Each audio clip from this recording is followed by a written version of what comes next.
तो वहाँ हम भागवत करने गए। वहाँ से लोग, एक पाठक बाबा और एक साथ में पप्पू महाराज वहाँ के जो मंदिर के हैं, वो लोग आए, हमसे भागवत छटाए। हमारे जो मुख्य वक्ता है मुकुटमणि शास्त्री, उनके साथ मैं सहायकी करता हूँ। मेरा नाम संत सिंह यादव है। तो जब हम वहाँ गए तो चूंकि अछल्ला के पास का गांव है, तो वहाँ लोगों ने ये पूछा कि आप, पहला श्लोक हो गया, भागवत भी शुरू हो गई। शाम को उन लोगों ने पता लगाया होगा, तो वो बोले कहाँ के रहने वाले? तो हमने कहा हम रहने वाले तो कानपुर के हैं, ये अछल्ला भी हमको हो गई 20 साल रहते रहते। क्या काम करते हो? तो हमने कहा पहले हम शिक्षक थे, स्कूल चलाते थे। क्योंकि जो मोदी सरकार आई तो उस समय प्राइवेट स्कूलों को बंद करवा दिया गया। इसके बाद फिर हम भागवत में लग गए। तो बोले कि तुम्हें पता चलता है कि चमार हो? हमने कहा हम चमार नहीं साहब, हम यादव हैं। तो बोले कि आरडी दिखाओ। तो हमने कहा आरडी तो हम लाए नहीं, आधार कार्ड। बोले कि तो हमने कहा नंबर ले लो हमारा, हमारे घर से पता लगा लो।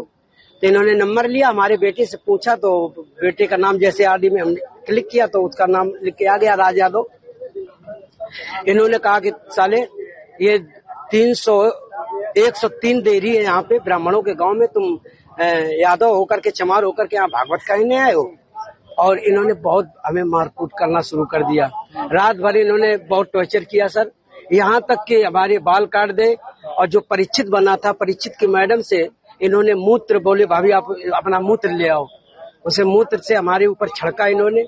बोले ये अब पवित्र हो गए, ब्राह्मण के ये मूत्र तुम्हारे ऊपर पड़ गया, अब तुम पवित्र हो गए, अब बताओ।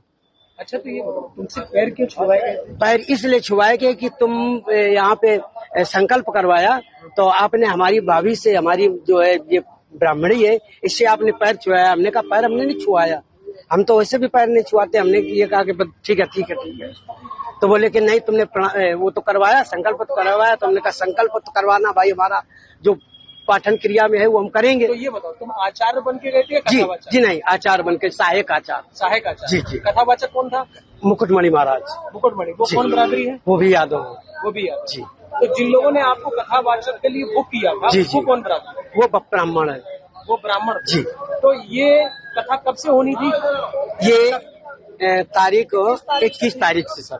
21 तारीख। तो क्या तुमने ये नहीं कहा कि जब ये लोग हमको बुला के लाए हैं, इन्होंने बुक किया है, क्या उन्होंने जाट के पूछी? सब कुछ बताया हमने। तो बोले कि ये लेके आए, लेकिन तुम्हारी हिम्मत कैसे पड़ गई कि ब्राह्मणों के गांव में आए?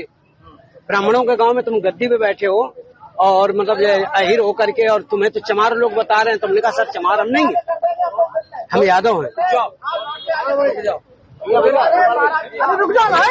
अरे साहब आ गए, साहब आ गए। देखा दर्शकों आपने वीडियो, इस वीडियो को देखकर किसी का भी रूह कांप जाएगा। जाति के नाम पर लोग बोलना जो है अपने आप को अपमानित महसूस करेंगे और इसको गलत समझेंगे।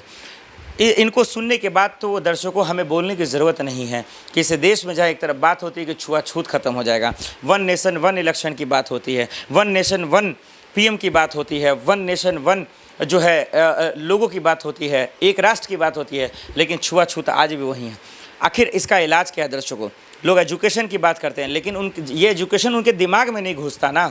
जातिवाद भरा पड़ा, आज भी लोग छुआछूत कर रहे हैं। ये कितना घिनौना है।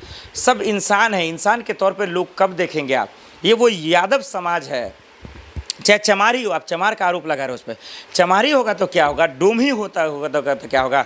उसको आप जाति के रूप में क्यों देख रहे हैं? उसको आप इंसानों के रूप में क्यों नहीं देखते? क्या मानवता मर गई है आपके नाम पर? क्या किसी को जाति के नाम पर आप उनको जो है अपमानित करेंगे?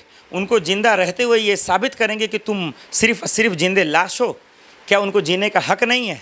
आपने उनके सर को मुंडवा दिया। क्या उनका परिवार नहीं है? क्या उनका समाज नहीं है? एक भरे महफिल में आप उसको अपमानित कर रहे हैं, उनके मुंह से पेशाब छिड़क रहे हैं। बताइए ये कैसा अपमान है, ये कैसा घोर है? पुलिस प्रशासन ने हालांकि कार्रवाई की है, योगी पुलिस का मैं यहाँ पे तारीफ़ करता हूँ, लेकिन बार बार इस तरह की तस्वीरें आ ही क्यों रही है? आए दिन इस तरीके की तस्वीरें आ रही हैं। जड़ से क्यों जहीं जातिवाद को ख़त्म कर सकते? नहीं होगा, क्योंकि ये नेता मंत्री इतने घिनौने हैं, इतने नीच है। ये बातें तो अच्छी चिकनी चपूली करते हैं, ये अच्छी बातें करते हैं, लेकिन कैमरे पर करते हैं, लेकिन गांव समाज में वही करते हैं राजनीति, वही जाति पात करते हैं। उनके आज भी धोबी है तो कपड़ा धोएगा, चमार है तो जो चमार वाला काम करेगा, अच्छा उसके बाद जो है तेली है तो तेल बेचने का काम करेगा, ये आपने हजाम है तो हजाम बाल काटेगा, ये आपने बांट दिया है। लेकिन क्या आपने ऐसा कोई एजुकेशन नहीं बनाया, कोई ऐसा रास्ता नहीं बनाया आपने इस देश में जो है कि कोई इस जाति का तो कंप्यूटर बनाएगा, इस जाति का तो वॉशिंग मशीन बनाएगा, कोई फ़ैन बनाएगा, कोई देश को जो है विमान बनाएगा। लेकिन नहीं, ये घोर निंदा है, ये गलत है, इन सब पे कार्रवाई होनी चाहिए। अब वहाँ तमाम लोग जो मौजूद थे उन सबको भी जेल में डालना चाहिए। जातिवाद लोग ख़त्म कीजिए दर्शकों। ये देश तभी तरक्की कर पाएगा जब हम सब मिलकर, जब स्वतंत्रता सेनानियों ने मिला तब जाति नहीं देखा था। फिल्म नाना पाटेकर का क्या डायलॉग है, इस खून में बताइए किसकी जाति है, तू कौन मुस्लिम, कौन हिंदू, कौन सिख ईसाई, कौन ब्राह्मण, कौन यादव। आखिर क्यों किसी को जाति के नाम पर आप अपमानित करते हैं। सब इंसान है, इस देश के नागरिक है। जितना ब्राह्मणों की इज्जत है उतना ही दलितों की भी है, उतना ही जो है यादवों की भी है, उतना ही मुसलमानों की है। सब मिलकर रहेंगे तभी देश आगे बढ़ पाएगा।